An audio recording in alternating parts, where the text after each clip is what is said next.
नमस्कार, आप देख रहे हैं राज्यसभा टीवी। आपके साथ मैं हूं अंकिता और सबसे पहले एक नजर डालेंगे इस वक्त की हेडलाइंस पर। रूस की 2 दिवसीय यात्रा पर आज रवाना होंगे प्रधानमंत्री नरेंद्र मोदी। व्लादिवोस्तोक में ईस्टर्न इकोनॉमिक फोरम को बतौर मुख्य अतिथि करेंगे संबोधित। राष्ट्रपति पुतिन के साथ 20वीं भारत रूस सालाना शिखर बैठक में भी लेंगे हिस्सा। खनन, स्टील, शिक्षा और कृषि के क्षेत्र में कुछ समझौतों पर हस्ताक्षर की उम्मीद।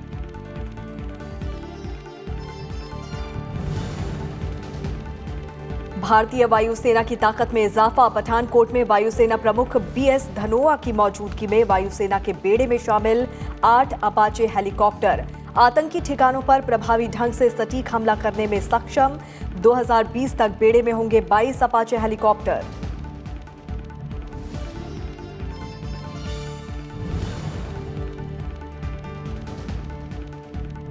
मालदीव में संसदीय अध्यक्षों के सम्मेलन में पाकिस्तानी रुख को खारिज कर आतंकवाद को प्रायोजित करने वाले देश को विश्व समुदाय ने नकारा।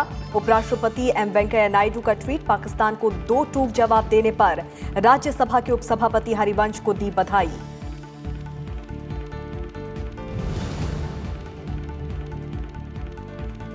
लक्ष्य के और करीब पहुंचा चंद्रयान 2। आज सुबह 8:50 पर चंद्रयान 2 की पहली डी-ऑर्बिटिंग प्रक्रिया सफलतापूर्वक पूरी।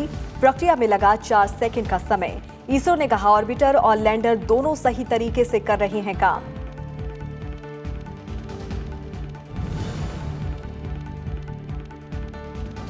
विश्व कप निशानेबाजी में भारतीय खिलाड़ियों का शानदार प्रदर्शन। 5 स्वर्ण, 2 रजत और 2 कांस्य समेत 9 पदकों के साथ शीर्ष पर रहा भारत। आखिरी दिन मिक्स्ड टीम इवेंट में सौरभ चौधरी, मनु भाकर और अपूर्वी चंदेला दीपक कुमार की जोड़ी ने जीता स्वर्ण पदक।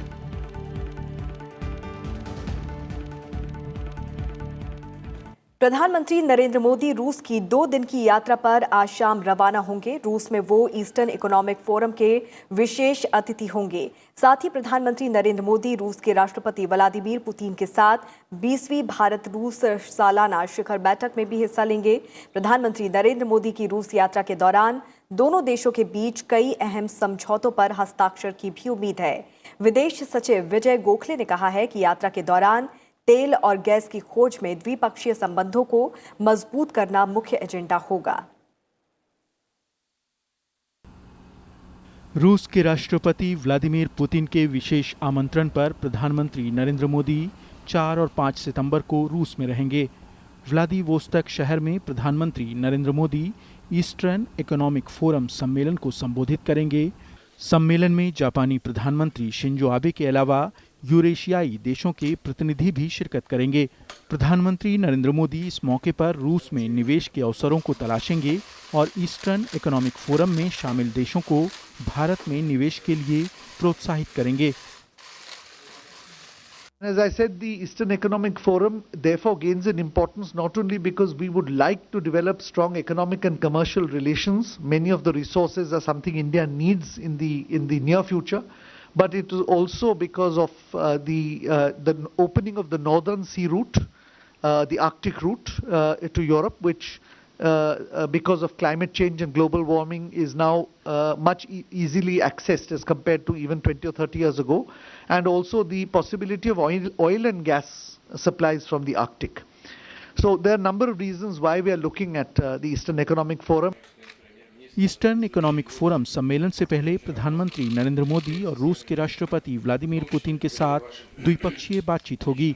इसमें मंदी और टकराव के दौर में दोनों देशों के बीच भविष्य के सहयोग की दिशा तय की जाएगी। रक्षा क्षेत्र में सहयोग को और मजबूत करने और दोनों देशों के बीच व्यापार को रक्षा के अलावा अन्य क्षेत्रों में बढ़ाने के तरीकों पर भी विस्तार से चर्चा होगी। इसके लिए दोनों देशों के वाणिज्य मंत्रालयों ने एक रिपोर्ट तैयार की है, जिसके मद्देनजर व्यापार के पहलू तय किए जाएंगे। Potential sectors are coking coal, obviously oil and gas, diamonds, timber, tourism, and from our perspective, we are also looking at the possibility of farming and also of manpower exports. There is a serious shortage of manpower in that part of the world.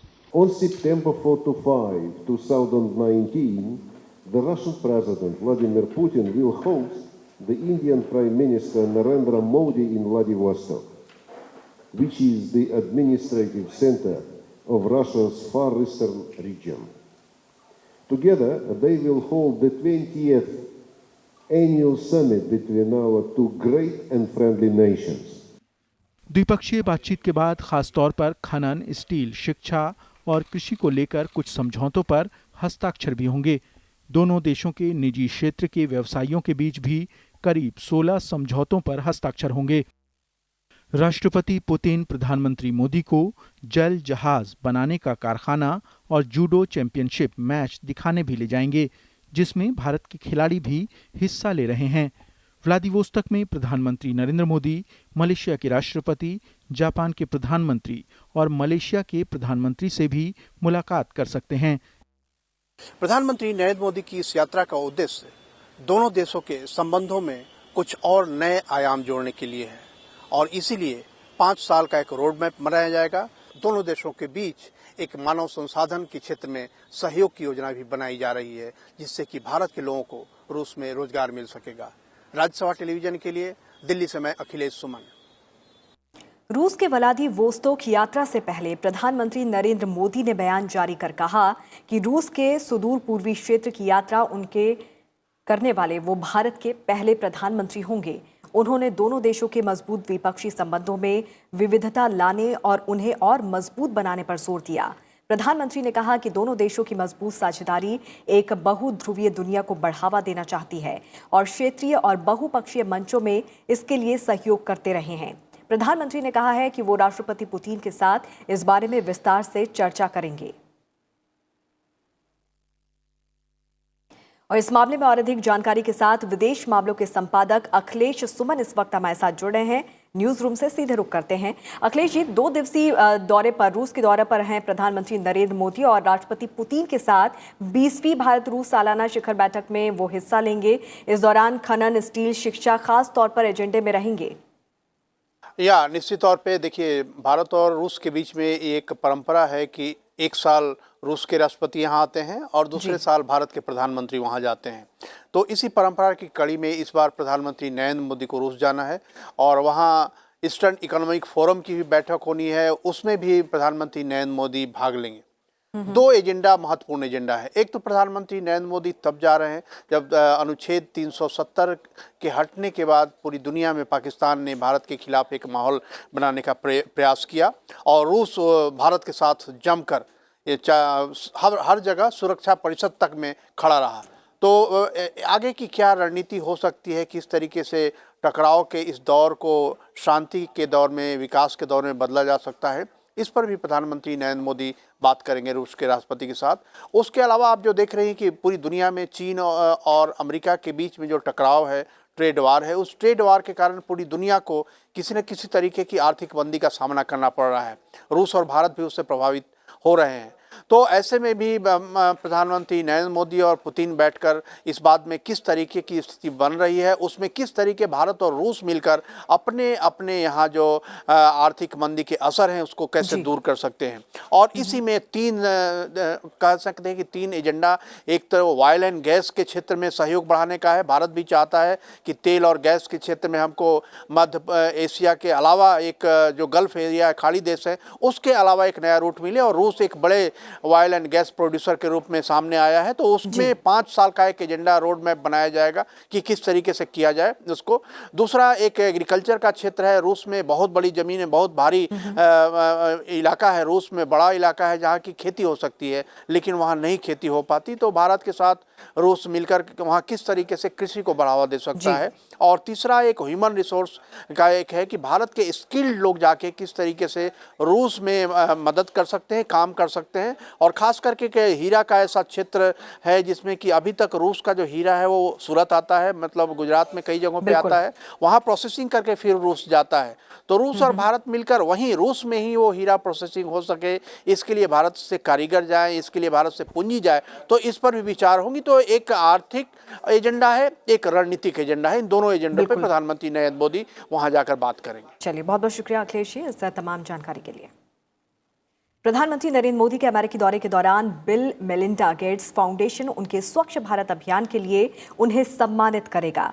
इस बात की जानकारी प्रधानमंत्री कार्यालय में राज्य मंत्री जितेंद्र सिंह ने दी। उन्होंने ट्वीट करते हुए लिखा कि एक और पुरस्कार हर भारतीय के लिए गर्व का एक और क्षण, क्योंकि प्रधानमंत्री मोदी की मेहनती और उन्नतिशील पहल को दुनिया भर में प्रशंसा मिल रही है।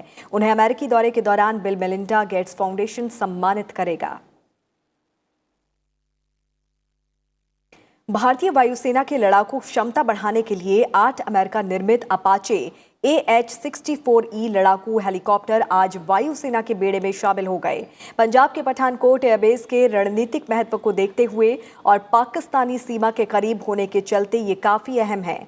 भारतीय वायुसेना में शामिल किए जाने से पहले पठानकोट एयरबेस पर अपाचे हेलीकॉप्टर्स को पानी की बौछार से सल्यूट किया गया। पठानकोट एयरफोर्स स्टेशन में आयोजित समारोह में air chief marshal BS Dhanoa बतौर मुख्य अतिथि मौजूद रहे। अपाचे AH-64E दुनिया के सबसे उन्नत बहुभूमिका वाले लड़ाकू हेलीकॉप्टर हैं और अमेरिकी सेना इसका इस्तेमाल करती है। ये हेलीकॉप्टर्स दिन रात और किसी भी मौसम में ऑपरेशन कर सकते हैं। खासतौर से ऊंचे पहाड़ों में बने आतंकी कैंपों और दुश्मन के कई ठिकानों और छावनियों पर यह हमला करने में सक्षम हैं। इस मौके पर आयोजित समारोह को संबोधित करते हुए air chief marshal BS Dhanoa ने कहा कि अपाचे लड़ाकू हेलीकॉप्टर के वायुसेना के बेड़े में शामिल होने से सेना की ताकत में और इजाफा होगा। Apache attack helicopter is being purchased to replace the aging Mi-35. Apache helicopter is an advanced multi-mission helicopter that is being operated worldwide by the United States, United Kingdom, Israel and many number of countries. The platform has been flying since the beginning of 80s and has proved itself an operational success across the globe. It's one of the most fierce attack helicopters in the world, along with the capability to shoot, fire and forget anti-tank guided missiles, rockets and other ammunition. The change that it gets into the Indian Air Force, it has an air-to-air missile capability. That's why it gives us also an air-to-air mission with a helicopter, which is for the first time in the history of the IAF. भारतीय वायुसेना के बेड़े में 8 Apache helicopter के शामिल होने से उसकी ताकत और बढ़ गई है। पठानकोट एयरबेस पर मौजूद राज्यसभा टीवी संवाददाता पंचानन मिश्रा ने अपाचे हेलीकॉप्टर के बारे में जानकारी दी। ये नज़ारा पठानकोट एयरबेस का है, जहां भारतीय वायुसेना को बेहद उन्नत और लड़ाकू अपाचे जो हेलीकॉप्टर हैं वो मिल गए हैं और यहाँ पर पठानकोट एयरबेस में फ़िलहाल 8 लड़ाकू अपाचे हेलीकॉप्टर्स की तैनाती की गई है। पाकिस्तान से बेहद नज़दीक होने की वजह से ये तैनाती अपने आप में अहम है। कुल मिलाकर 22 अपाचे हेलीकॉप्टर भारतीय वायुसेना को मिलने हैं, जिसमें से कि हाफ स्क्वाड्रन की तैनाती यहाँ पठानकोट में और उसके बाद 2020 तक यहाँ असम में जोरहट बेस में इसकी तैनाती होगी। आप देख सकते हैं कि ये अपाचे हेलीकॉप्टर का एक नज़ारा है, जहाँ पर एक गनशिप देखिए, आप देखिए नीचे करीब 1200 राउंड इसमें फायर हो सकते हैं। 30 मिलीमीटर की ये गन है और ये इसकी कार्ट्रिज जिसको आप बोल सकते हैं ये है। इसके साथ साथ हेलफायर मिसाइल जो है ये इसको टैंकों के लिए सबसे खतरनाक माना जाता है कि टैंकों का एक तरह से काल है कि जहाँ भी जो टैंक है उसकी हीट सेंसर्स को देखते हुए इस मिसाइल सिस्टम से अपाचे के अंदर जो तैनात है उन टैंकों को तबाह किया जा सकता है। और फिलहाल आप देख सकते हैं कि 3 अपाचे हेलीकॉप्टर्स हैं जो यहाँ पर पठानकोट एयरबेस में है और 8 की यहाँ पर तैनाती है। और सबसे बड़ी खास बात यह है कि भारतीय वायुसेना अभी तक Mi-35 जो रूसी निर्मित लड़ाकू जो हेलीकॉप्टर है उस पर निर्भर है और उसमें जो पैराट्रूपर्स हैं उनको भी ले जाया जा सकता है। लेकिन पहली बार ऐसा हुआ है कि इस तरह के डेडिकेटेड अटैक हेलीकॉप्टर्स की भारतीय वायुसेना में तैनाती हो रही है और अपने आप में यह अहम इसलिए भी है क्योंकि भारतीय वायुसेना की जो ताकत है अब निश्चित तौर पर यहाँ से बढ़ने वाली है। पठानकोट एयरबेस से कैमरामैन दुष्मंता बेहरा के साथ Panchanan Mishra, Rajya Sabha TV. Apache helicopter की खासियत को लेकर राज्यसभा टीवी संवाददाता पंचानन मिश्रा ने बात की assistant vice chief of air staff Sanjeev Kapoor से। अपाचे अटैक हेलीकॉप्टर्स का इंडक्शन यहाँ पठानकोट के एयरबेस पर हो चुका है और हमारे साथ संजीव कुमार जी हैं, संजीव कपूर जी। सर ये बताइए कि अटैक जो हेलीकॉप्टर है ये अटैक जो अपाचे, एक तो अपने आप में पहली बार ऐसा हुआ कि फुल फ्लेज एक बहुत बड़ा एक अपने आप में इम्पॉर्टेंट हेलीकॉप्टर जो है वो इंडक्ट हुआ है। क्या इसकी बहुत खूबियां हैं जो कि इसको ऑल वेदर बनाती हैं? ये इसके अंदर बहुत खूबियां हैं क्योंकि ये बहुत लड़ाई और कैंपेन में भाग ले चुका है और 1984 से ये यूएस आर्मी में सक्षम है। करीब 15-16 देशों के पास ये जहाज़ है और ये जहाज़ एक बहुत पोटेंट है लड़ाई के लिए, स्पेशली जब क्लोज कॉम्बैट लड़ाई होती है जिसमें battle tanks and army participate करती है, तो उसके लिए जहाज़ ये बहुत सक्षम है। तो इसमें मिसाइल्स हो चाहे वो गनशिप हो जो लगी हुई हैं, इसके अलावा और फीचर्स क्या है? इसके अंदर जैसे बताया गया है, इसमें हमारे पास गन्स हैं, इसके अंदर हमारे पास एयर टू ग्राउंड मिसाइल्स हैं, इसमें हमारे पास एयर टू एयर मिसाइल्स हैं। तो ये किसी और जहाज़ में एयर टू एयर मिसाइल्स भारतीय वायुसेना में किसी हेलीकॉप्टर में नहीं है। तो सर ये क्या आने वाले समय में एयरफोर्स की जो नई स्क्वाड्रन यहाँ पे डेवलप हुई है पठानकोट में, एक बहुत ही बड़ा डिफरेंस पैदा कर सकता है? ये ज़रूर हमारी क्षमता को ऐड करेगा और ये हमारे लिए बहुत अच्छा है भारतीय वायुसेना। धन्यवाद सर। तो संजीव कपूर जी जो कि assistant chief of air staff हैं एयरफोर्स में, और वो ये बता रहे थे कि इस अपाचे जो अटैक हेलीकॉप्टर जिसको इंडक्ट किया गया पठानकोट में, उसकी क्या खूबियाँ हैं और निश्चित तौर पर एयरफोर्स की लड़ाई की जो क्षमता है वो निश्चित तौर पर एक दूसरे स्टेज पर पहुँच जाएगी। पठानकोट में दुष्मंता बेहरा के साथ पंचानन मिश्रा, राज्यसभा टीवी। और इस मामले में और अधिक जानकारी के साथ हमारे संवाददाता पंचानन मिश्रा इस वक्त हमारे साथ फोन लाइन पर मौजूद हैं। पंचानन, भारतीय वायुसेना की ताकत और भी ज्यादा अब बढ़ गई है। लड़ाकू क्षमता के 8 अपाचे बेड़े में शामिल होने से जो ताकत बढ़ी है, इससे दुश्मन अब नापाक हरकत करने से पहले 10 बार सोचेंगे। देखिए, बिल्कुल बहुत लंबे समय से जरूरत महसूस की जा रही थी, क्योंकि भारत के पास अभी तक सिर्फ Mi-35 रूसी अटैक हेलीकॉप्टर्स हैं और वो अटैक भी है, साथ साथ वो ट्रूपर्स को भी ले जा सकते हैं। लेकिन डेडिकेटेड हेलीकॉप्टर जो अटैक हेलीकॉप्टर है वो पहली बार आया, और ये ट्राइड एंड टेस्टेड इसलिए भी है कि पिछले 40 सालों से चाहे ईरान हो, अफगानिस्तान हो, अलग अलग अभियानों में भाग ले चुका है और ऑल वेदर है। और दूसरा सबसे बड़ी चीज इसमें आपने देखी होगी कि 64E इसका जो मॉडल है, इसको आई यानी इंडिया के तौर पर विकसित किया गया है। तो चाहे वो सियाचिन की हाइट हो, चाहे वो राजस्थान की गर्मी हो और धूल हो, उन सभी के हिसाब से इसको डेवलप किया गया है। और 22 जो हेलीकॉप्टर्स हैं उनकी तैनाती यहाँ पर पठानकोट एयरबेस पर होगी और एक स्क्वाड्रन डेवलप की जाएगी, दूसरी जो आसाम के जोरहाट में। तो 2 स्क्वाड्रन इसके अपाचे के हैं, अमेरिकी बोइंग कंपनी का है ये। तो ये अपने आप में बहुत बड़ा डिफरेंस पैदा करेगा और आने अगल बगल इसको आप मान लीजिए पठानकोट में जिसकी तैनाती है वो कहीं ना कहीं पाकिस्तान के मद्देनजर भी बहुत अहम स्ट्रेटेजिक तैनाती मानी जा रही है। तो बहुत बड़ा एक कदम आज उठाया गया है। चलिए पंचानन, बहुत बहुत शुक्रिया इस तमाम बातचीत के लिए। भारतीय वायुसेना के बेड़े में अपाचे AH-64E लड़ाकू हेलीकॉप्टर शामिल होने से इसकी ताकत में और इजाफा हो गया है। अपाचे AH-64E दुनिया के सबसे उन्नत बहुभूमिका वाले लड़ाकू हेलीकॉप्टर हैं, जिसे अमेरिकी सेना इस्तेमाल करती है। भारतीय वायुसेना ने इसकी लड़ाकू क्षमता और ऑल वेदर ऑपरेशन के मद्देनजर इसे लेने और पठानकोट एयरबेस पर तैनात करने का फैसला किया। There is a phased manner in which the aircraft will come in. All aircraft is 22 aircraft will come in a phased manner. And as of now, like I told, 8 has come. Very shortly, another 4 will come. So in this manner, there is a phased way. This aircraft, all aircraft will be inducted in Indian Air Force. We had attack helicopters earlier, but this attack helicopter brings in lethal firepower with great accuracy. So that will be a game changer for us. वायुसेना ने 22 Apache हेलीकॉप्टरों के लिए सितंबर 2015 में अमेरिकी सरकार और Boeing limited के साथ अनुबंध किए थे। बोइंग द्वारा 27 जुलाई को 22 हेलीकॉप्टरों में से पहले 4 को वायुसेना को सौंप दिया गया था। हिंडन एयरबेस पर भारतीय वायुसेना के अपाचे हेलीकॉप्टरों के पहले बैच की डिलीवरी लगभग इस सौदे के 4 साल बाद हुई थी। 2020 तक भारतीय वायुसेना 22 अपाचे हेलीकॉप्टर के बेड़े को संचालित करेगी। अपाचे AH-64E हेलीकॉप्टर 30 मिलीमीटर की मशीन गन से लैस है, जिसमें एक बार में 1200 तक राउंड हो सकते हैं। इसके अलावा Apache anti tank Hellfire missile भी लैस है, जिसके बारे में माना जाता है कि इसकी एक मिसाइल एक टैंक को तबाह करने के लिए काफ़ी है। अतिरिक्त हथियार के तौर पर हाइड्रा अनगाइडेड रॉकेट लगा होता है, जो किसी जमीन के किसी निशाने पर अचूक वार करता है। अपाचे 150 नॉटिकल मील की रफ्तार से उड़ान भर सकता है। अभी भारतीय वायुसेना रूसी Mi-35 लड़ाकू और सैनिकों को ले जाने वाले भारी भरकम हेलीकॉप्टर का इस्तेमाल कर रही है। पंचानन मिश्रा, पठानकोट, राज्यसभा टीवी।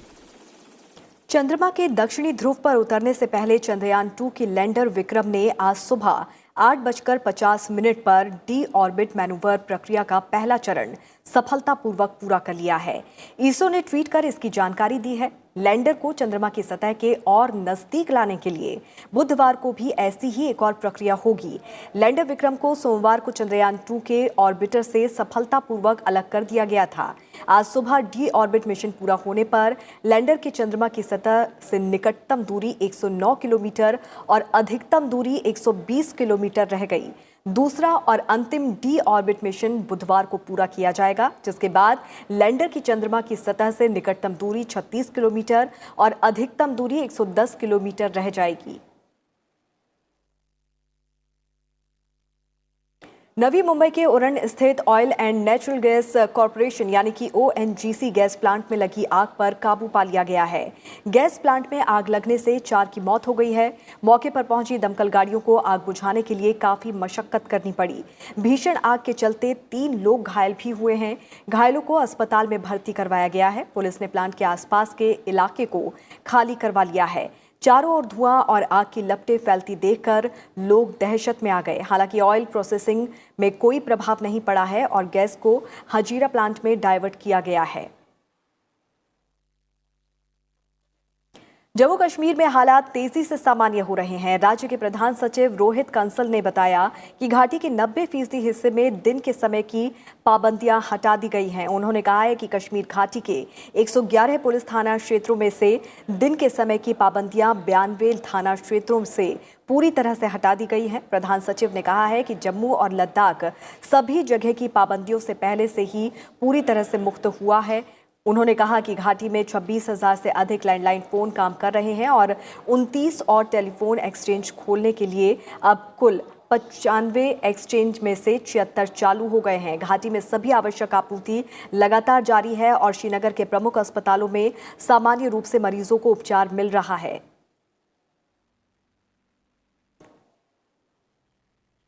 जम्मू कश्मीर से अनुच्छेद 370 हटने के बाद सरपंचों का एक प्रतिनिधिमंडल आज केंद्रीय गृह मंत्री अमित शाह से मिला। ये मुलाकात गृह मंत्रालय में हुई। इसमें पुलवामा, कश्मीर, जम्मू और लद्दाख के लोग शामिल हैं। गृह मंत्री अमित शाह और वरिष्ठ अधिकारियों के साथ बैठक में शामिल सरपंचों ने घाटी के वर्तमान हालात के बारे में भी गृह मंत्री अमित शाह को जानकारी दी। इस बैठक में गृह राज्य मंत्री नित्यानंद राय, केंद्रीय मंत्री जितेंद्र सिंह, गृह सचिव AK भल्ला समेत कई अधिकारी मौजूद थे। उपराष्ट्रपति M वेंकैया नायडू ने सतत विकास लक्ष्यों पर माले में आयोजित दक्षिण एशियाई देशों के अध्यक्षों की बैठक में पाकिस्तान द्वारा अनुच्छेद 370 पर भारत के आंतरिक विषय को उठाए जाने का पुरजोर और कारगर विरोध करने के लिए राज्यसभा के उपसभापति हरिवंश को बधाई दी है। उन्होंने ट्वीट किया कि पाकिस्तान को विकास में विश्वास ही नहीं है, वो आतंकवाद को राज्य की नीति के रूप में प्रयोग करता रहा है। अध्यक्षों के सम्मेलन द्वारा पाकिस्तानी रुख को नजरअंदाज कर दिया जाना एक बार फिर साबित करता है कि आतंकवाद को प्रायोजित करने वाले देश को विश्व ने नकार दिया है और ये स्वीकार कर लिया है कि जम्मू कश्मीर भारत का आंतरिक मामला है। मालदीव में दक्षिण एशिया के स्पीकर्स के शिखर सम्मेलन में सोमवार को माले घोषणा पत्र को स्वीकार किया गया, जिसमें सर्वसम्मति से ये माना गया कि कश्मीर भारत का आंतरिक मामला है और इस मुद्दे पर पाकिस्तान के सभी बयानों को पूरी तरह से खारिज कर दिया गया है। मालदीव में दक्षिण एशिया के स्पीकर्स के शिखर सम्मेलन में कश्मीर मुद्दा उठाने के पाकिस्तान के प्रयासों को भारत द्वारा विफल किए जाने के एक दिन बाद सोमवार को जिस माले घोषणा पत्र को स्वीकार किया गया, उसमें इस मुद्दे पर पाकिस्तान के सभी बयानों की अनदेखी की गई। भारत और पाकिस्तान के बीच इस मुद्दे पर मालदीव की संसद मजलिस में सम्मेलन के दौरान तीखी बहस भी हुई थी। इस सम्मेलन में दक्षिण एशियाई देशों के प्रतिनिधि जुटे थे। लोकसभा सचिवालय के सूत्रों ने PTI को ये जानकारी दी। घोषणा पत्र को अंतिम रूप दिए जाने से पहले सम्मेलन में शामिल होने वाले स्पीकर ने सोमवार को सम्मेलन के समापन दिवस पर परिणामों पर चर्चा के लिए गोल मेज वार्ता की। सम्मेलन में सर्वसम्मति से माना गया कि जम्मू कश्मीर भारत का एक आंतरिक विषय है। भारतीय प्रतिनिधिमंडल का नेतृत्व कर रहे लोकसभा अध्यक्ष ओम बिरला ने मसौदे में कई चीजें जोड़ने और संशोधन का प्रस्ताव किया, जिसे सर्वसम्मति से स्वीकार कर लिया गया। माली घोषणा पत्र में खाद्य सुरक्षा, पोषण और नौकरियों पर भारत का रुख प्रमुखता से दिखा है। शिखर बैठक से इतर लोकसभा अध्यक्ष ओम बिरला ने अपने भूटानी समकक्ष वांगचुक नामग्येल के साथ द्विपक्षीय वार्ता की। भारतीय प्रतिनिधि मंडल ने बांग्लादेश, अफगानिस्तान और श्रीलंका के प्रतिनिधियों के साथ द्विपक्षीय हित के मामले पर विस्तार से चर्चा की। विदेश मंत्रालय का कहना है कि पाकिस्तान की कैद में रह रहे भारतीय नागरिक कुलभूषण जाधव अधिक मानसिक दबाव में हैं और उन पर पाकिस्तान की बात कहने को मजबूर किया जा रहा है। सोमवार को कुलभूषण जाधव से मिले पहले काउंसलर संपर्क के बाद विदेश मंत्रालय के प्रवक्ता रवीश कुमार ने एक बयान जारी कर बताया कि इस पर विस्तृत रिपोर्ट आने में समय लगेगा, लेकिन सोमवार को भारतीय उच्चायोग के प्रभारी गौरव अहलूवालिया के सामने कुलभूषण जाधव ने वही बातें बताई जो अभी तक पाकिस्तान कहता रहा है। पाकिस्तान ने सोमवार को पहली बार कुलभूषण जाधव से संपर्क करने के लिए भारतीय अधिकारी को बुलाया था। पूरी रिपोर्ट के बाद भारत तय करेगा कि आगे कौन सा रास्ता अपनाए ताकि कुलभूषण जाधव को न्याय मिल सके। विदेश मंत्री एस जयशंकर ने काउंसलर संपर्क के बाद कुलभूषण जाधव की मां से बात कर उन्हें भी इसके नतीजे से अवगत कराया।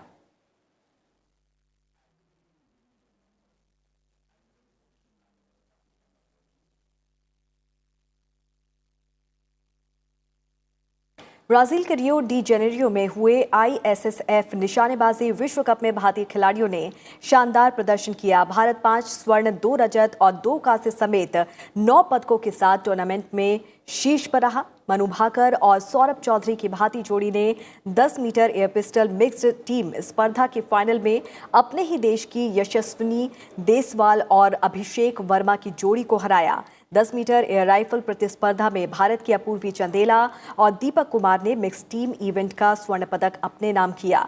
अंजुम मुदगिल और दिव्यांश सिंह पवार ने हंगरी के इस्तर मेज़जारोस और पीटर सीदी की जोड़ी को 16-10 से हराकर कांस्य पदक हासिल किया।